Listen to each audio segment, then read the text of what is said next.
Alright there guys, and welcome back to another video.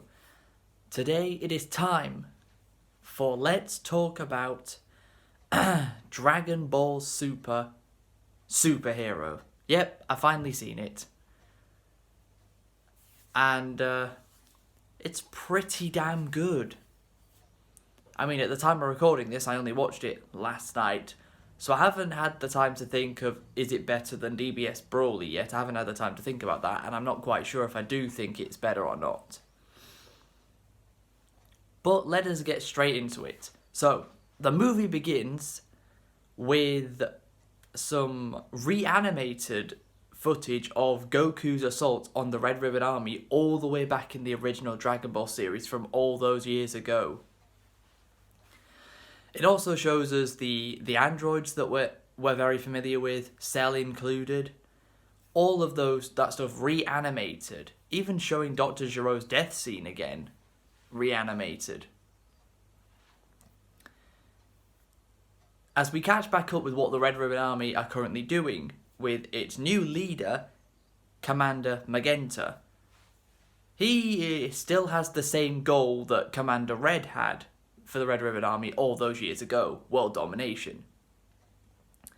And he, along with his assistant Carmine, are on their way to a prison to pick up Dr. Hedo, who happens to be the grandson of Dr. Gero.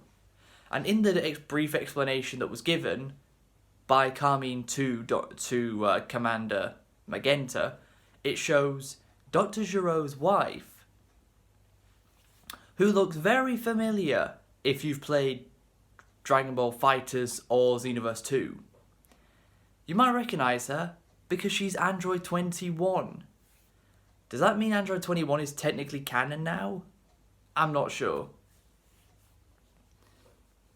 But though, of course, we all know that Android 16 was modelled after Dr. Gero's son, and either he had a kid,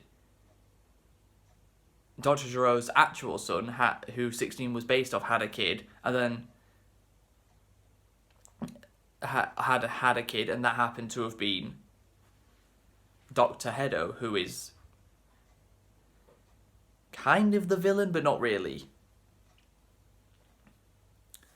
So Commander Magenta tells Dr. Hedo basically what he wants to do, and asks, can Dr. Hedo create any androids that can help in his pursuit of world domination? And of course Dr. Hedo says yes, and they head off back to the Red Ribbon Army base, which looks quite a bit bigger than it used to. They've clearly had some renovation work done on it since Goku last destroyed it. And one thing about this isn't actually relevant to the movie, but have you ever noticed, the Red Ribbon Army, it just won't go away. It's always there. It's always around. In the original series, it was there. Goku destroyed it. In Z, the Cell Saga was very much tied to the Red Ribbon Army. And even in Super, the Red Ribbon Army is still posing a threat.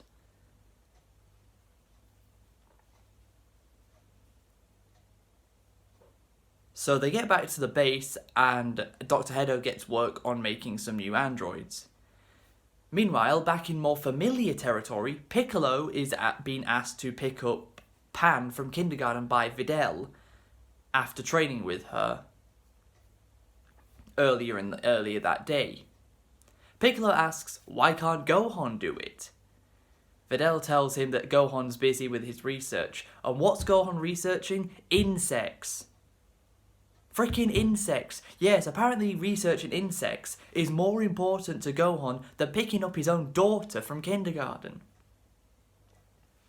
So Piccolo ends up doing it, but they never actually show him do it. At least not that time. We do see him pick her up from kindergarten, but not that day. After that day happens, Piccolo is minding his own business, and then he randomly gets attacked out of nowhere. By who? Well, I mean, these two were all over the trailers. One of the Gammas. Specifically, Gamma 2, the blue one. The one you saw me a couple weeks ago lose to as Raditz in Xenoverse 2. He attacks Piccolo for no reason at all, calls him Demon King Piccolo. No, that would be his father. And the two of them start fighting, and Gamma 2 starts kicking Piccolo's ass quite badly. But because Gamma 2 is an android, he can't sense energy. So Piccolo is able to make Gamma 2 think he's blown him to bits when he hasn't. And Piccolo goes off and infiltrates the Red Ribbon Army base by knocking out one of the guys that works there and disguising as him. So Piccolo is able to find out what Dr. Hedo and Captain Magenta are actually up to without anyone actually noticing.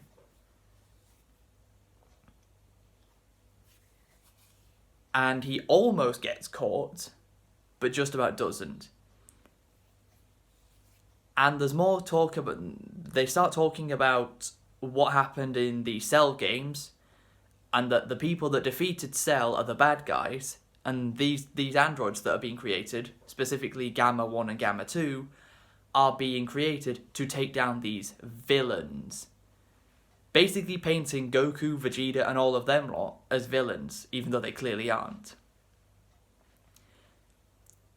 And because the Gammas are androids, they're just being brainwashed into thinking that Goku, Vegeta, Gohan, Piccolo, all of them are bad guys, when they're not.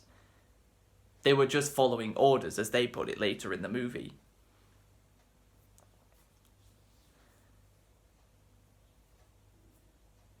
So Piccolo is able to figure out what's going on. He calls Bulma on his phone. He actually has a phone, which I find amazing. He calls Bulma and asks her, can she try and get in She asks if Goku and Vegeta are there. Of course they're not. They're on Beerus' planet. Where else would they be?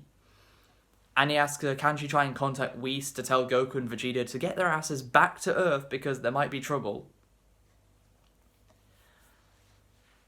The best thing about Piccolo and a phone is he doesn't hold it normally. You know how when you... Say you're on speakerphone. I'll say you're using FaceTime. You'd hold your phone like this, wouldn't you? Piccolo doesn't hold his phone like that. Piccolo holds his phone like this. He holds the top of it with his index finger and his thumb when using FaceTime, and it's so funny because that's just a Piccolo thing to do. He can't hold his phone normally. No, he's got to hold it like this. I find that amazing. And for the rest of the movie, Piccolo a couple more times tries to get Bulma to get in contact with Goku and Vegeta, but it doesn't work. Meanwhile, on Beerus' planet, Goku and Vegeta are sparring whilst Broly watches them. Yes, Broly is in this movie, but he doesn't actually do anything. He doesn't actually say anything either. Apart from one grunt when he's about to go berserk mode, but Goku stops him. That's it. Broly doesn't actually have any dialogue in this movie, not really.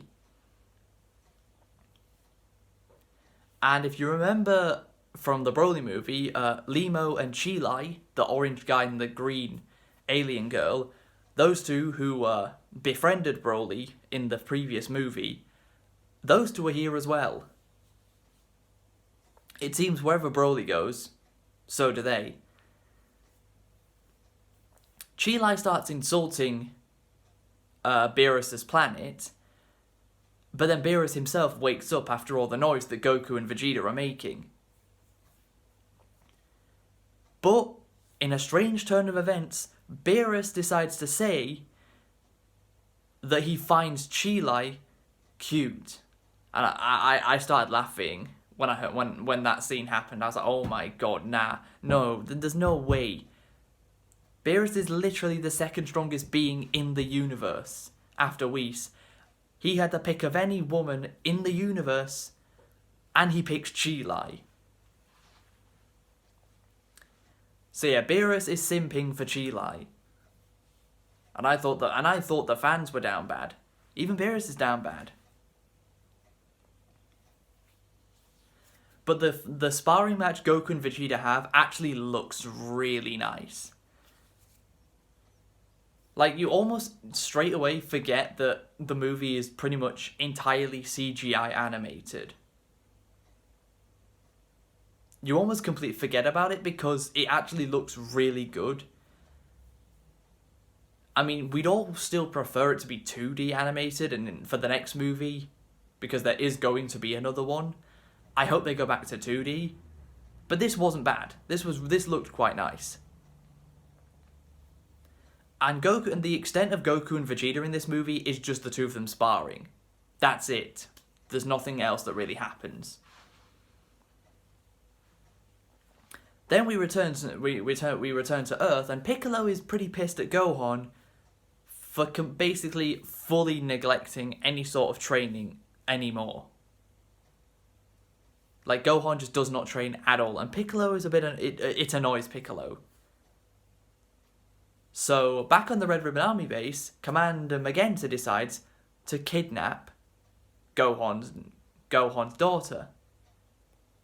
They plan on kidnapping Pan, and Piccolo thinks, wait a minute, this might be a good idea, because this might make Gohan get away from his stupid research and actually try to get stronger again.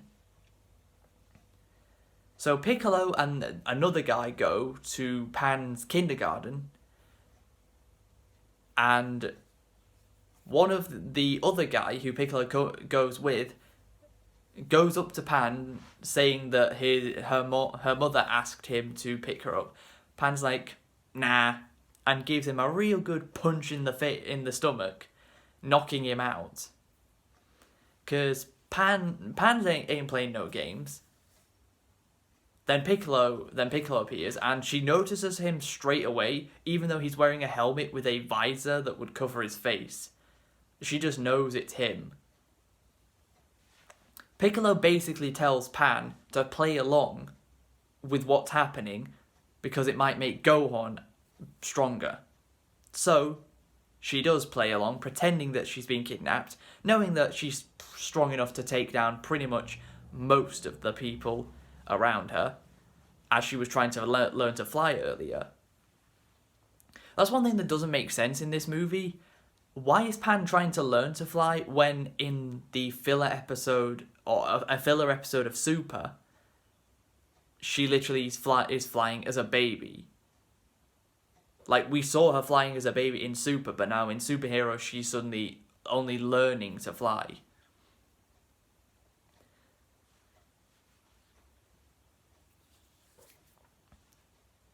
Oh well. So Piccolo takes Pan back to the Red Ribbon Army's base. Basically, they record a video on a phone of her saying, "Papa, please help me, I'm scared." She's not scared, but to play along and make Gohan worry, this is what has to happen. So Piccolo and the other guy go to Gohan's house. They try to get Gohan to come with them.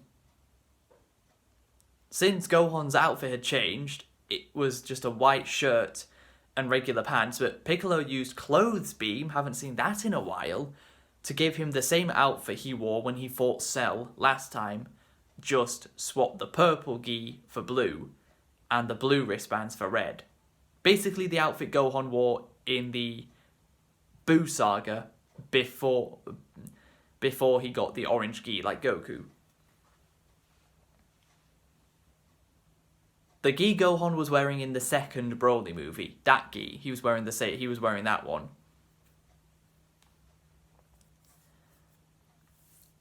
So the guy shows a picture, shows the video on his phone of Pan pleading to Gohan. So Gohan joins Piccolo and the other guy, of which Gohan hasn't even noticed it's Piccolo yet. Saiyans can literally sense energy and who it is, yet Gohan couldn't tell that Piccolo was the one right next to him, yet Pan, who's even less of a Saiyan than Gohan, she noticed it was him straight away.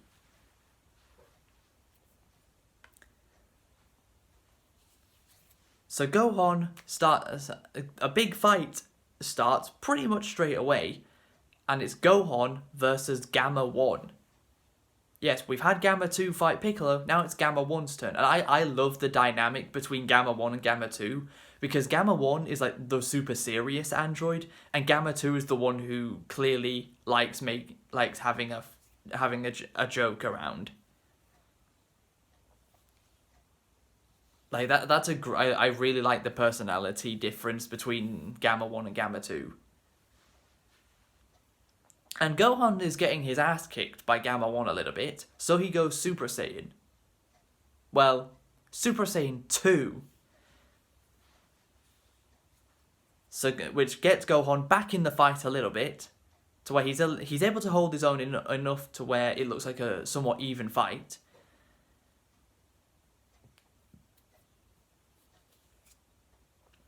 And while that's going on, Piccolo is fighting Gamma 2. And all of this is going on, Captain Magenta thinks about heading back into the main area of the Red Ribbon Army base to activate Cell Max, who is the real main villain of this movie. Cell Max is this like giant version of Cell, but he's not like Cell. Like, he's not sentient in the way he can't speak, he just makes noises. He reminds me a lot of Hajiak from Plan to Eradicate the Super Saiyans, if you've watched that movie. Or special. I don't know which one it is, if it's a movie or special. But if you've seen that, and you've seen like the main villain, Hajiak, doesn't Cell Max kind of remind you a little bit of him? Of course, the thing that Cell Max reminds us the most of is Cell X from Dragon Ball Online. That Korean Dragon Ball MMO that was on PC like a decade ago. That's probably the best. That's really what Cell Max was design was based from.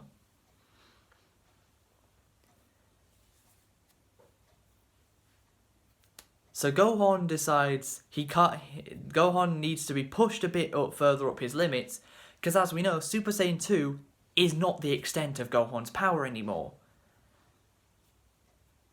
And it gets to the point where Gohan remembers, oh yeah, I have the ultimate form. He powers up and he turns into Ultimate Gohan, just like in the Buu Saga. And he levels the fight against Gamma 1 a bit more.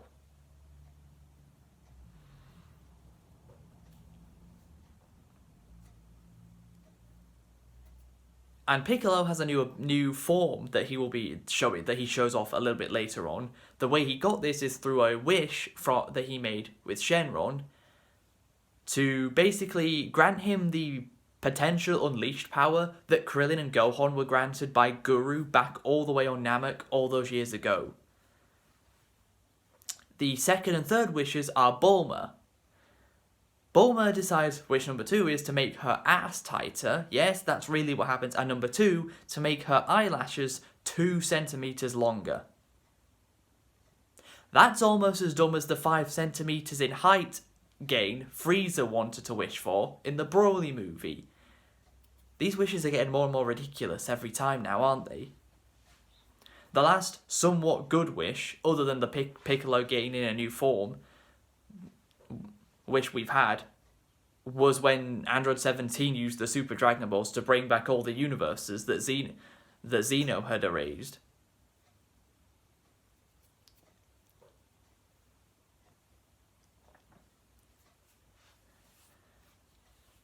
And Piccolo is holding his own against Gamma 2 this time around.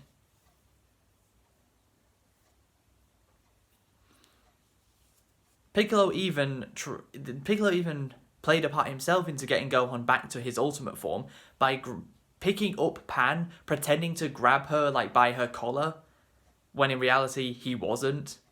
She was just making it look like that's what was happening.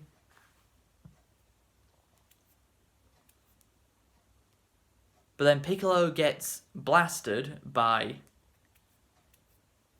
Gamma 1. And while all that's going on, Cell Max actually gets activated. And this is where Piccolo brings in his brand new form. which he then dubs at the end of the movie Orange Piccolo. It's nearly as unoriginal as Golden Frieza. But yeah, Piccolo turns orange and he gains a bit, he grows in size a little bit. And he looks like such a badass because he just starts kicking ass. He starts holding his own against Cell Max.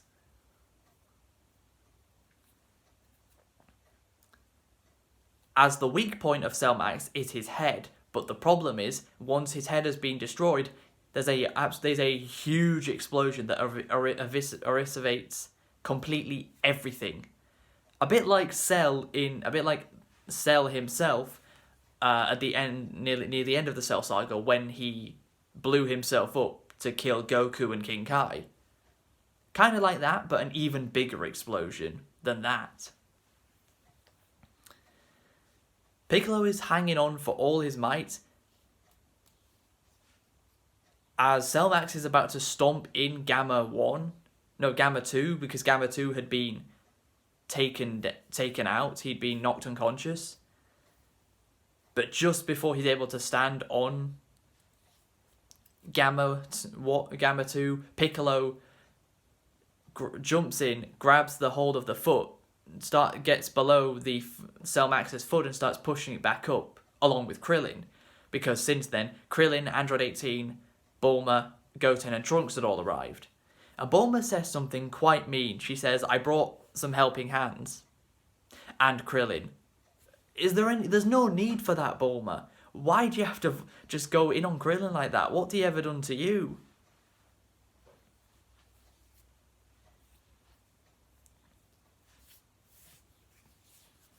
So Piccolo's trying to push Cell Max's foot back up, and then Krillin reminds Piccolo, "Wait, can't you turn giant like you did against Goku back in the 23rd Tenkaichi Budokai?"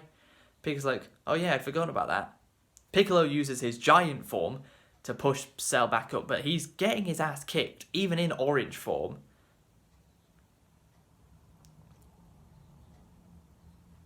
And the beatdown does something to Gohan that Cell crushing Android 16's head did all those years ago.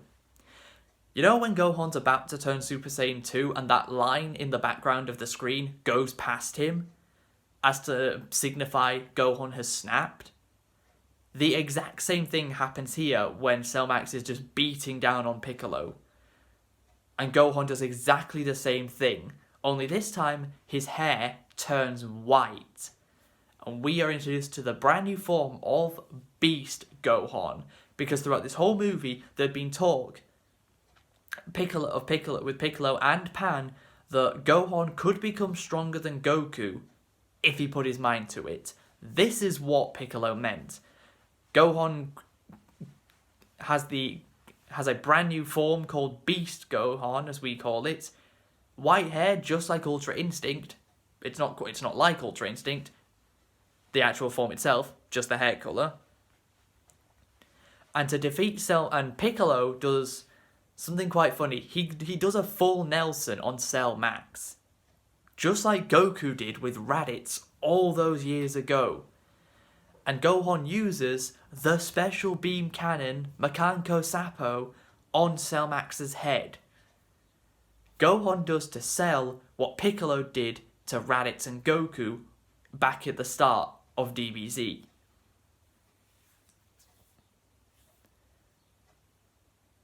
And Cell Max is defeated. And this is where Pan learns to fly properly, and she even shows Piccolo at the end so he can tell her that the next step of her training will begin soon.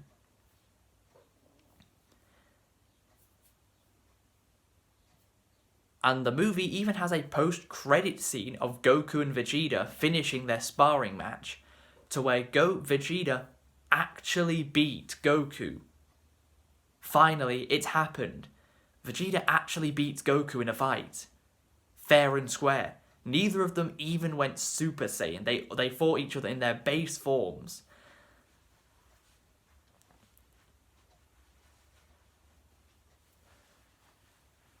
And at the end, Whis finally realizes that Bulma was trying to contact him, and the reason why Whis didn't notice his staff was blinking to tell him that Bulma was trying to contact him is because earlier in the movie they'd all started eating ice cream while watching Goku and Vegeta fight, and one of the ice cream tubs was thrown and it landed on the top of Whis' staff.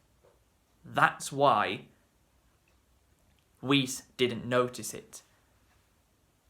Which I think is quite stupid, but it wouldn't be. It's Dragon Ball. It wouldn't be Dragon Ball if it wasn't something stupid like that, would it? These days.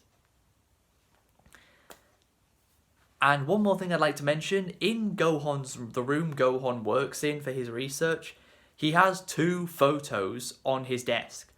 One of them is the wedding photo that was also shown off at the very beginning of Dragon Ball Super, the one where Piccolo has his eyes shut.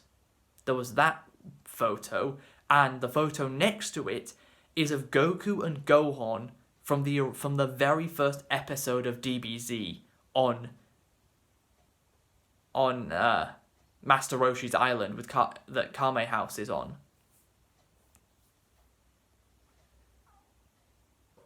How just nostalgic is that? Seeing a photo that we'd seen at the start of Super, and then a photo from the start of Z all those years ago. And how many times have I said that phrase this video? But that concludes the Dragon Ball Super Superhero. I loved it. I thought it was fantastic. Still not sure whether I liked it as much as the Broly movie yet.